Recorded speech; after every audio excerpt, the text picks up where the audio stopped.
Hello, all heroes, and welcome back to Invincible Guarding the Globe. And today we are going to be going over the aftermath of the new and improved jackpot event that happened. I'm going to be giving my general stats and feelings on the matter, and I'm going to be very curious to hear how you all did as well. Before we get to that, if you do enjoy this video, go down below the video and subscribe. And if you do want to support me further, you can become a member down below. And hey, maybe if you want something funny, go check out either my streams or the Pete compilation I just released. It's pretty freaking funny, not gonna lie. So, we just recently finished up, just today as of time of recording actually, just finished up with the Summer Jackpot Shop, being the event shop where you had a low chance of getting the purple tokens and trading those purple tokens in for a noteworthy amount of loot. Loot included Burger Mart burger shards, included some conquests, some Omnipotent Plus gear, some Blue Suit marks, and the shop itself was pretty dang good. So, what are my thoughts on the matter? Well, first of all, I'll give the running cost. I burned about 8,000 to 9,000 gems. I'm pretty confident. I don't think it was quite 9,000 if I'm remembering correctly, but we can round up and say 9,000 gems.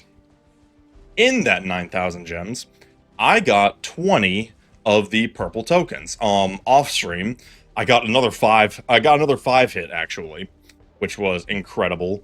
And then once I hit shop level 8 and just start kind of just focus on refreshes, they were actually pretty free-flowing, not gonna lie. I got a pretty healthy number kind of in the back half. So what did I do with said tokens? Well, 10 of them I used on the event currency, which I think going forward I will continue to do. Because even if you technically lose the dice roll of getting more purple tokens, the loot, which I'll talk about in a second, that you get just from the currency, even without the purple tokens, was actually pretty sweet this time around, not gonna lie. And then in addition to the purple tokens, with the rest of them, I got the Omni Plus chess piece that I promptly put on my Universa. If under a normal day, I would not have done that, because on a normal day I would have rather saved it for like Conquest.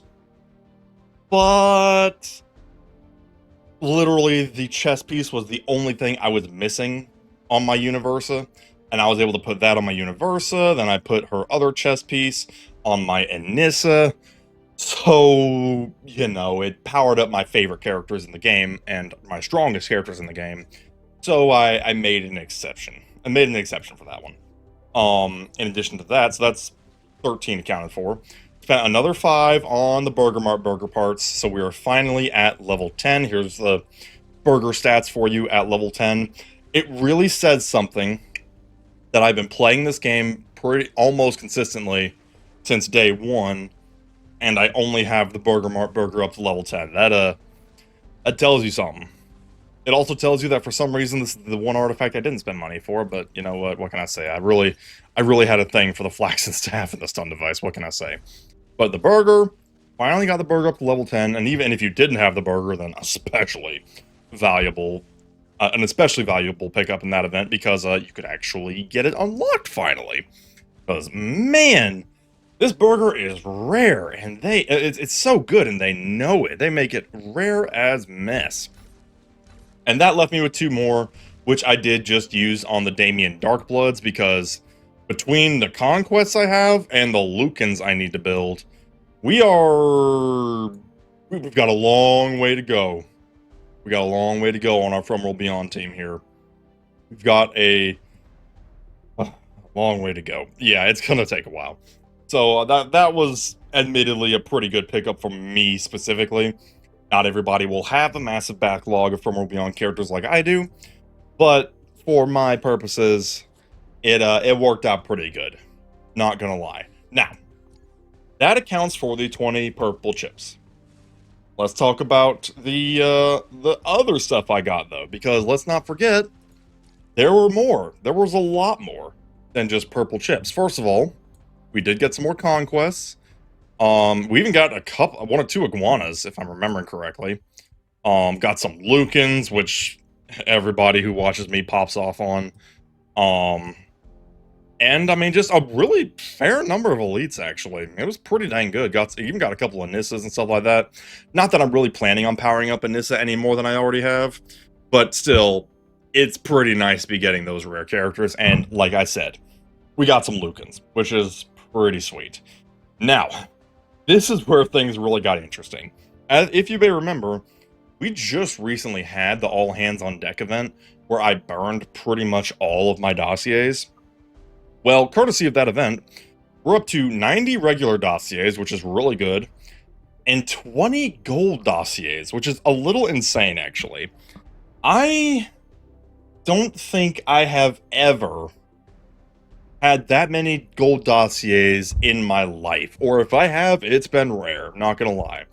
So, I mean, keeping in mind, too, that each gold dossier is more or less worth 1,000 gems. I mean, that technically 950, because that's what the crude all goes for. But for the sake of rounding up, we'll say 1,000.